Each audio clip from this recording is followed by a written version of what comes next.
Hello, in this video I'm going to show you how you can install the right Swahili Bible version on BibleShow. If this video helps, please like and subscribe to this channel. So if you are missing Swahili version on your Bible references or versions, then to add it is pretty simple. Just go ahead and click on under options, click on Bible.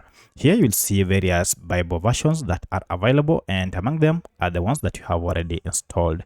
So one of the most commonly used Swahili versions used in most churches is Swahili Union version. So scroll down until you see Swahili Union version, mostly written in short form as SUV. And if I go down here it is, we have our Swahili Union version of 1997. This is the most commonly universal Swahili Bible version used by most churches.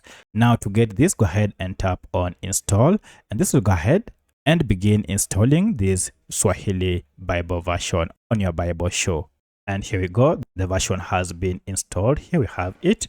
To select it, you can just select it from this reference, and now you can choose any book, chapter and verse, and as you can see, it will be presented in form of Swahili.